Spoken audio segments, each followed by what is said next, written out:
This is the iPhone 13 Pro Max. It isn't the latest, but it's still one of the greatest.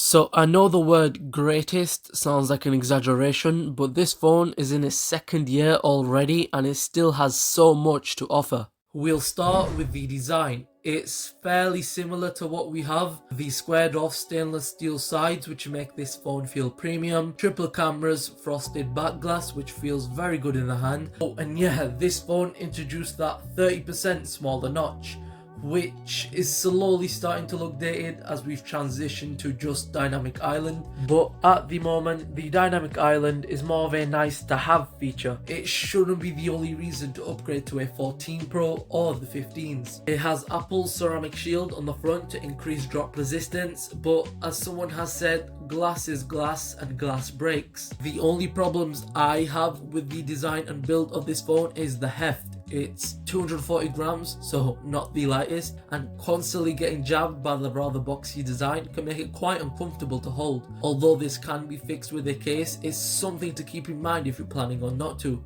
There are 5 colours: silver, graphite, gold, Sierra blue and alpine green. Decent colour options, better than the 15 Pros in my opinion, which all look like a different shade of grey. But overall, the 13 Pro Max is still a very premium looking and feeling device. So the display. It's a 6.7 inch Super Retina XDR OLED display with a resolution of 458 pixels per inch, as well as 1200 nits peak brightness. Although that has increased to 2000 nits with the 14 Pros and 15 series, the 13 Pro Max will still be plenty bright outdoors, so there shouldn't really be any difficulty. And you know what else won't be difficult? Subscribing. I'm trying to get to 100 subscribers, so hitting the subscribe button edges us closer and closer to that goal. The display is sharp, has good levels of contrast and is extremely colour accurate, so watching videos, movies, playing games will all be a pleasant experience on this phone. Perhaps the best change to the display is ProMotion, giving you that smooth 120Hz refresh rate. It can scale down to 10Hz to save battery for when you're reading something like an email. It's super responsive, combined with the fluidness of iOS, it just enhances your experience further. We can't talk about this phone without talking about its battery life. It's a 4352 mAh cell, and thanks to this bigger battery and a more efficient chip, this phone will easily last a full day. Of course, the phone is now over 2 years old, so battery life would have taken an impact depending on how much the battery has degraded. This 13 Pro Max is still on 99% battery health after being used for over a year, and I can easily get 6 to 7 hours of screen on time without fully depleting the battery or getting the low battery warning. Meaning this phone could get 8, maybe 10 hours of screen on time, so if you're a heavy user or not, you can rely on this phone to last. Another strength of this phone is its cameras. The iPhone 13 Pro Max has a 12 megapixel wide, 12 megapixel ultra wide and a 12 megapixel 3x telephoto. Images taken on the standard wide lens are very good, the colours pop and it can bring out some really sharp images. We also have photographic styles which are presets to give your image a different tone. The ultra wide is also decent too for those wide field of view shots, although you do start to see it struggle in low light situations. It also doubles as a macro camera, so get close enough with your wide lens and you can get these rather detailed close-ups.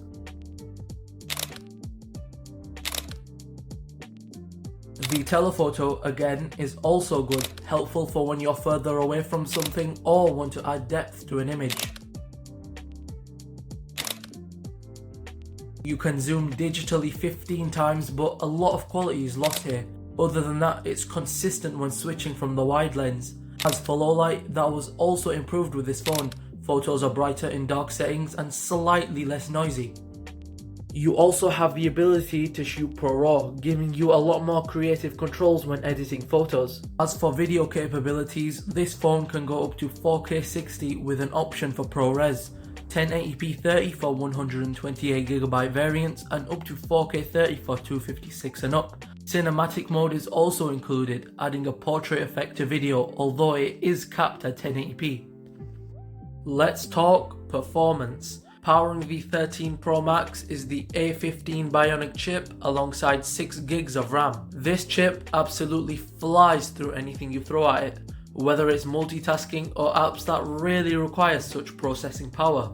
So much so, this is the exact same chip found in the normal iPhone 14s. Same CPU cores, same GPU cores, meaning the 13 Pros should last just as long in terms of software updates. And that kinda makes the 13 Pro Max a better phone, as you're getting a lot more phone and the exact same performance for a similar price to the 14 Plus.